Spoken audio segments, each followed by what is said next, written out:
سے دل کو بہلایا نہیں کرتے جو یادیں مصطفیٰ سے دل کو بہلایا نہیں کرتے اور زباں پر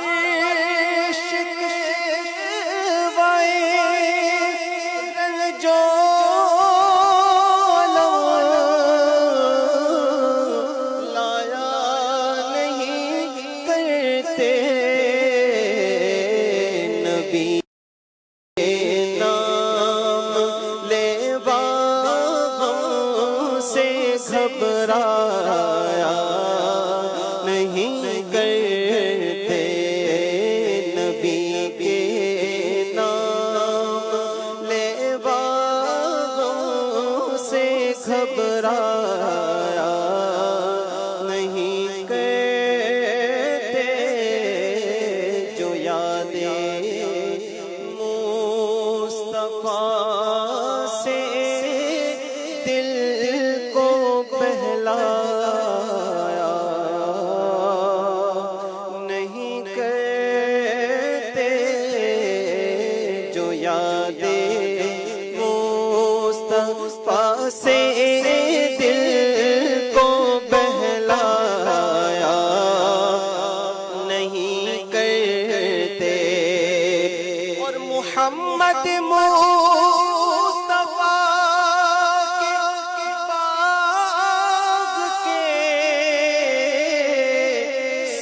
پھولے ایسے ہیں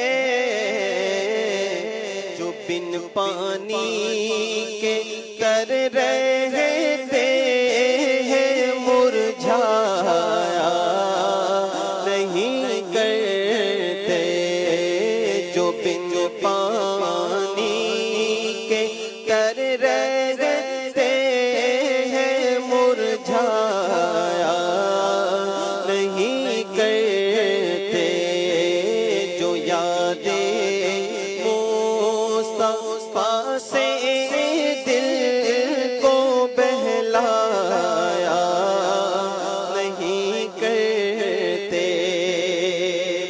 ارے او نا سمجھ قربان ہو جا ان کے روزے ہے زندگی میں بار بار آیا نہیں کرتے جو یادیں مصطفیٰ سے دل کو بہلایا نہیں کرتے قدرت کے رنگ حیرت میں ڈوبی یہ میری نظر کیسے پرند اور سنگ و شجر قدرت کے رنگ قدرت کے رنگ الحمدللہ رب العالمین والصلاة والسلام علی خاتم النبیین اما بعد فاعوذ باللہ من الشیطان الرجیم بسم اللہ الرحمن الرحیم الصلاة والسلام علیک یا رسول اللہ وعلی آلک واصحابک یا حبیب اللہ الصلاة والسلام علیک یا نبی اللہ وعلی آلک واصحابک یا نور اللہ۔ ناظرین، کیا کبھی ہم نے رک کر یہ سوچا ہے کہ یہ نیلا آسمان ستونوں کے بغیر کیسے کھڑا ہے؟ یہ سمندر اپنی حدود سے باہر کیوں نہیں نکل رہے؟ اور ہماری ایک ایک سانس میں ہوا کا وہ کون سا متوازن نسخہ ہے جو ہمارے دل کو دھڑکنے پر مجبور کر رہا ہے؟ قرآن پاک میں سورہ الفرقان میں اللہ کریم کا پیارا ارشاد ہے وَخَلَقَ كُلَّ شَيْءٍ فَقَدَّرَهُ تَقْدِيرًا۔ آسان ترجمہ قرآن کنز العرفان، اور اس نے ہر چیز کو پیدا فرمایا پھر اسے ٹھیک اندازے پر رکھا۔ آج کے اس پروگرام میں ہم ایک ایسے مبارک اور روحانی سفر پر جا رہے ہیں، ایک ایسا سفر جس کا مقصد اللہ کی بنائی ہوئی چیزوں میں غور و فکر کرنا ہے، یعنی اللہ کی تخلیق میں غور و فکر کرنا۔ آج ہم اس کائنات کو صرف ایک خوبصورت منظر کے طور پر ہی نہیں بلکہ ایک لائف سپورٹ سسٹم کے تحت اس نظر سے بھی دیکھنے کے لیے جا رہے ہیں جسے اللہ پاک نے انسان کی بقا اور زمین کے توازن کے لیے ڈیزائن کیا ہے۔ ذرا سوچئے، ہماری یہ زمین خلا کے اس خوفناک اور سرد اندھیرے میں ہزاروں میل فی گھنٹہ کی رفتار سے سفر کر رہی ہے۔ آپ نے خلا سے زمین کی تصویر تو دیکھی ہوگی نا؟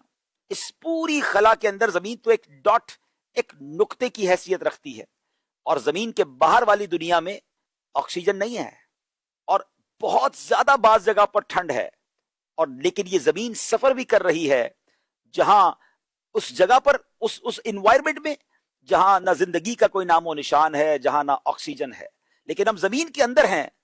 ہم خود کو کتنا محفوظ کر رہے ہیں؟ کیوں؟ اللہ کریم نے اس زمین کو ایک پوشیدہ حفاظتی ڈھال سے محفوظ رکھا ہے، ایک خوبصورت، یوں سمجھیے کہ ہمارے گرد ایک ڈھال ہے جس سے ہم اللہ کی رحمت سے محفوظ ہیں۔ ہمارے یہ ماحول صرف ہوا کا نام نہیں، یہ اللہ کی بنائی ہوئی وہ ڈھال ہے جو خلا سے آنے والے خطرناک پتھروں کو، شہاب ثاقب کو زمین پر پہنچنے سے پہلے ہی جلا کر راکھ کر دیتی ہے، اور سورج کی اتنی ہی تپش کو روکتی ہے جتنی ہماری زندگی کے لیے ضروری ہے۔ ذرا مضبوط پہاڑوں کو دیکھیے، بظاہر یہ صرف مٹی اور پتھر کے ڈھیر نظر آتے ہیں، لیکن قرآن کریم میں اللہ ارشاد فرماتا ہے الم نجعل الارض مہادا، کیا ہم نے زمین کو بچھونا نہ کیا اور پہاڑوں کو میخیں؟ آج کی جدید سائنس یہ کہتی ہے کہ پہاڑوں کی جڑیں زمین کے اندر تک دھسی ہوئی ہیں جو زمین کی پلیٹوں کو ہلنے نہیں دیتی۔ اللہ نے ہمارے پیروں تلے اس زمین کو اس لیے جکڑ دیا کہ ہم سکون سے یہاں گھر بنا سکیں، زندگی گزار سکیں، زمین ہمارے بوجھ سے ڈگمگائے نہ۔ یہ کوئی اتفاق نہیں ہے، یہ اس رب کی کامل حکمت ہے جو کائنات کا نظام چلا رہا ہے۔ بات صرف آسمانوں اور پہاڑوں کی نہیں بلکہ اللہ کریم کی حکمت کے نظارے دنیا بھر میں بکھرے ہوئے ہیں۔